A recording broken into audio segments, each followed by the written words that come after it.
চলুন আজকে আমরা জেনে নিই সার্ভাইকাল মায়োলোপ্যাথি সম্বন্ধে। তো কি হয় সার্ভাইকাল মায়োলোপ্যাথি?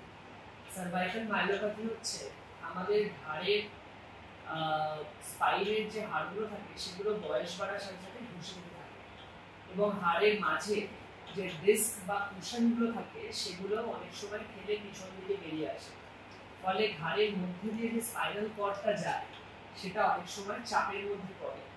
এই চাপ যদি অল্প হয় তাহলে বিশেষ কিছু সমস্যা হয় না, কিন্তু সাধারণত দেখা যায় 60+ ইয়ার্স বয়সে কিছু কিছু মানুষের এই ঘাড়ের মধ্যে স্পাইনাল কর্ডের স্পেস একদমই কমে যায়।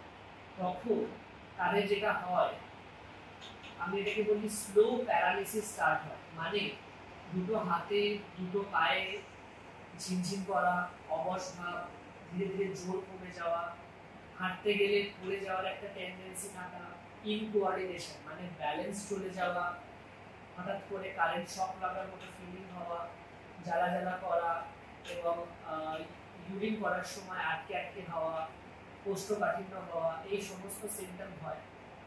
এবং এটা বাড়তে থাকে। কখনো কখনো এরকমও আমাদের সাথে কাছে পেশেন্টরা আসে যারা হয়তো হুইল চেয়ারে বসে থাকেন আর হয়তো হাঁটতেই পারছেন না কারণ পায়ের জোর এতই কমে গেছে, অথবা তারা হয়তো নিজের খাবারটুকু খেতে পারে না, জামার বোতাম লাগাতে অসুবিধা হয়, চুল আসাতে অসুবিধা হয়। এটা একটা স্লো প্রসেস প্যারালিসিসের দিকে। এটা নিয়ে যদি আপনারা ডাক্তারবাবুদের যান, এটা একটা সেমি এমার্জেন্সি কন্ডিশন। আপনার স্পাইন সার্জন অবশ্যই আপনাকে এক্সরে এবং এমআরআই করতে বলবে। তাতে যদি দেখা যায় যে স্পাইনাল কর্ডের ক্রিটিক্যাল ন্যারোয়িং হয়েছে, মানে জায়গাটা একদমই কমে গেছে এবং আপনার সিমটমের সাথে আপনার এমআরআই পিকচার ম্যাচ করছে, সেক্ষেত্রে আপনার স্পাইন সার্জন আপনাকে সার্জারি অ্যাডভাইস করবেন।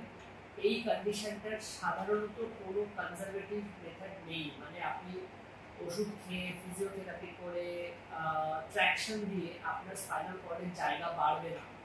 এই সমস্ত করলে আপনি শুধুই আপনার স্পাইনটাকে একটা রিস্কের মধ্যে ফেলছেন এবং এই স্পাইনাল কর্ড যেখানে অলরেডি জায়গা কম, তারপরে যদি কোনো কারণে ঘাড়ে হঠাৎ করে চোট আসে, ধরুন ঘাড়ে বাসে করে যাচ্ছে, হঠাৎ করে জোরে একটা ঝটকা এলো, ঘাড়টা যদি এরকম জোরে হুইপ্ল্যাশ হয় তাহলে আপনার ঘাড়ে হঠাৎ করে পুরো কমপ্লিট প্যারালিসিস হতে পারে।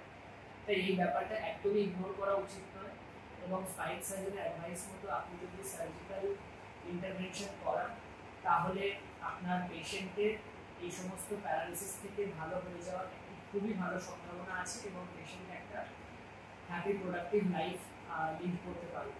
তো অবশ্যই অ্যাডভাইস নিই এবং অ্যাডভাইস ফলো করলে আমি মনে করি আমার পেশেন্টের ভালো হবে।